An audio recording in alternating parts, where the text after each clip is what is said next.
नमस्कार बच्चों, स्वागत है अपने इस YouTube चैनल रूपचंद की जीएस गुरु में। दोस्तों, आज की इस वीडियो में हम कक्षा 12 के विद्यार्थियों के लिए हिस्ट्री यानी इतिहास के लघुत्तरीय प्रश्न लेकर आए, जो परीक्षा दृष्टि से वेरी इंपॉर्टेंस रहेगा। तो देर न करते बच्चों, चलिए देखते हैं। क्वेश्चन है कि भारत में बाबर की सफलता के कारणों की विवेचना कीजिए। 5 नंबर का आपको लघुत्तरीय प्रश्न मिलेगा। तो आइए बच्चों, इसका उत्तर देखेंगे। देखो, उत्तर देखेंगे। भारत में बाबर की सफलता के कई कारण थे जो निम्नलिखित थे। नंबर 1, जब बाबर ने 16वीं शताब्दी की क्या होता है बच्चों, 100 वर्षों की शताब्दी कहते हैं। जब बाबर ने 16वीं शताब्दी के उत्तरार्ध में भारत पर आक्रमण किया, तो उस समय देश अनेक छोटे छोटे राज्यों में बटा हुआ था। वे आपस में संघर्षरत थे, यानी आपस में ही झगड़ाई करते थे। भारत के लोग, एकता का अभाव था बच्चों, समझ रहे हो। छोटे छोटे राज्यों में बटा हुआ था, वे आपस में संघर्षरत थे। फलतः इन्हीं सैन्य शक्ति कमज़ोर इनकी सैन्य शक्ति कमज़ोर थी और एकता का अभाव था। इन्हीं कमजोरियों का बाबर ने फायदा उठाया। भारत में केंद्रीय सत्ता का अभाव था, जिसका परिणाम यह था कि कोई नेतृत्व न होने से सभी राज्य शक्तियाँ अपनी मर्जी के मालिक थे। परिणाम स्वरूप आपस में तालमेल नहीं बैठ पाता था, जिसका फायदा बाबर को मिला। बाबर की कुशल सेना, तोप एवं बारूद के सामने भारतीय राजाओं की पारंपरिक सैन्य व्यवस्था धराशायी हो गई। भारतीयों के पास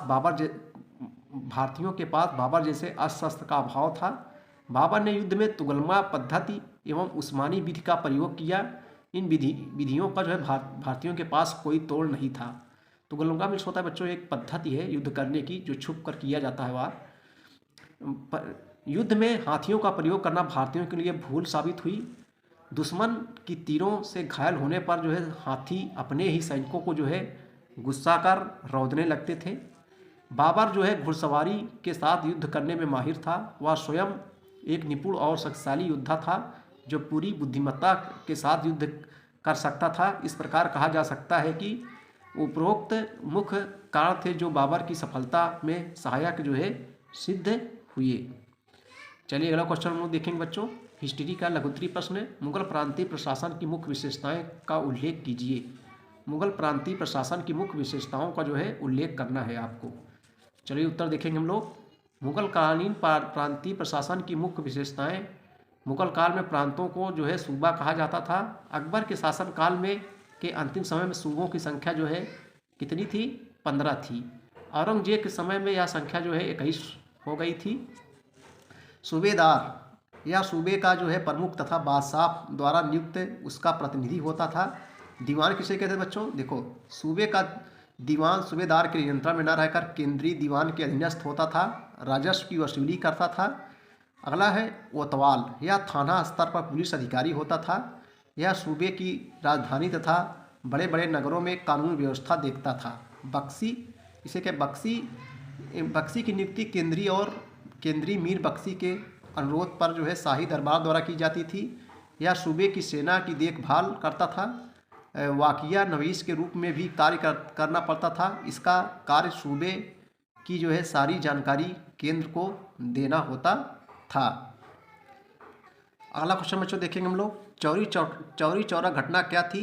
इसका क्या परिणाम हुआ? चौरी चौरा बच्चों एक गोरखपुर में है।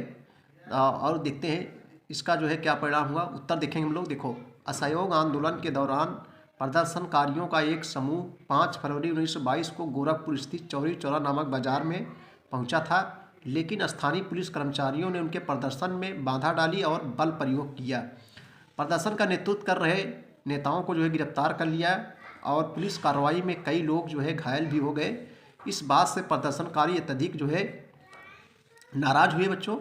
उनमें से कुछ प्रदर्शनकारियों का समूह चौरी चौरा पुलिस स्टेशन की ओर बढ़ता गया। एकत्रित भीड़ ने पुलिस के खिलाफ नारे लगाना शुरू कर दिए। पुलिस ने हवाई फायरिंग शुरू कर दी और इस घटना में 3 प्रदर्शनकारी मारे गए। गुस्साए प्रदर्शनकारियों ने चौरी चौरा थाने में आग लगा दी। इस घटना में 22 पुलिसकर्मी मारे गए। इस घटना से कई लोग बहुत निराश थे। उनमें से महात्मा गांधी भी थे। गांधी जी ने इस घटना की निंदा की। चौरी चौरा कांड का परिणाम। देखो, गांधी जी इस घटना में इतने दुखी हुए कि उन्होंने असहयोग आंदोलन वापस लेने का निर्णय किया और 12 फरवरी 1922 को कांग्रेस कार्य समिति की बारदोली बैठक में, बारदोली कहाँ बच्चों? गुजरात में है, बारदोली बैठक में असहयोग आंदोलन को स्थगित करने पर मुहर लग गई। असहयोग आंदोलन को बंद करने के निर्णय को प्रमुख नेताओं ने विरोध किया। इस घटना से गांधी जी की राजनीतिक स्थिति कुछ कमज़ोर हुई। अंग्रेज़ों ने उन्हें जो है गिरफ्तार कर लिया और जेल में डाल दिया। हालांकि उनके जो है खराब स्वास्थ्य के कारण 1924 में उन्हें जेल से रिहा भी जो है कर दिया गया। असहयोग आंदोलन स्थगित करने से खिलाफत आंदोलन पर प्रभाव पड़ा। उस समय कांग्रेस के सदस्यों के अलावा खिलाफत के सदस्यों ने भी जो है गांधी जी के इस निर्णय की जो है क्या की थी, आलोचना की।